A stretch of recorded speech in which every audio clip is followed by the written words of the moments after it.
અગર પેશન્ટમાં એવી કન્ડિશન છે જેમાં પિત્ત વધ્યો છે તો શરદ ઋતુ સિવાય પણ આપણે પંચકર્મ વિરેચન ચિકિત્સા જે છે એ કરી શકીએ છીએ.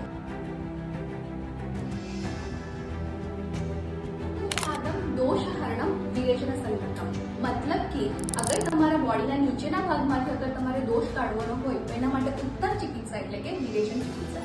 વિરેચન ચિકિત્સા પિત્ત માટેના રોગ માટે બેસ્ટ ટ્રીટમેન્ટ છે અને યુઝ્યુઅલી શરદ ઋતુમાં કરવામાં આવે છે. અગર પેશન્ટમાં એવી કન્ડિશન છે જેમાં પિત્ત વધ્યો છે તો શરદ ઋતુ સિવાય પણ આપણે પંચકર્મ વિરેચન ચિકિત્સા જે છે એ કરી શકીએ છીએ. એમાં શું કરવામાં આવે છે?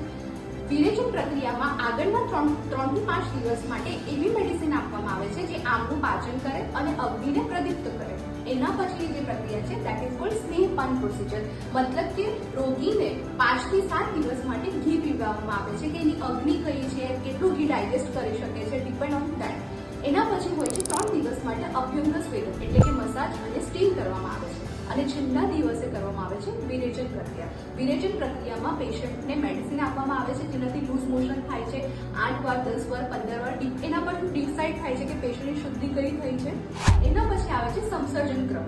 પેશન્ટની કેવી શુદ્ધિ થઈ છે એના પ્રમાણે આપવામાં આવે છે સંસર્જન ક્રમ. સંસર્જન ક્રમ એટલે કે ડાયટ ચાર્ટ જે યુઝ્યુઅલી 3 દિવસથી 7 દિવસ સુધી પરફોર્મ કરવામાં આવે છે. હવે આવે છે કે વિરેચન પ્રક્રિયા કયા કયા રોગોમાં કરી શકાય છે. વિરેચન પ્રક્રિયા કોઈ પેશન્ટમાં રિકરન્ટ અબોર્શન થતું હોય, પેશન્ટમાં હીટ વધારે હોય, પિત્તના એસિડિટી વગેરે સિમ્ટમ્સ વધારે હોય, કોઈ પેશન્ટમાં અગર ઇન્ટરકોર્સના ટાઈમ પર એમને બર્નિંગ થતું હોય તો એવા પેશન્ટમાં આપણે વિરેચન કરી શકીએ છીએ. કોઈ પેશન્ટમાં પીસીટી પોસ્ટ પાર્ટલ ટેસ્ટ એટલે કે ઇન્ટરકોર્સ પછી એક ટેસ્ટ થાય છે જે ઇન્ડિકેટ કરે છે કે વજનલ પીએચ વધારે છે તો અગર એ પોઝિટિવ રિપોર્ટ આપતો હોય તો એમાં કરી શકીએ છીએ. ટોર્ચ રિપોર્ટ પોઝિટિવ હોય તો એમાં કરી શકીએ છીએ. એગની ક્વોલિટી ઇમ્પ્રૂવ કરવા માટે કરી શકીએ છીએ.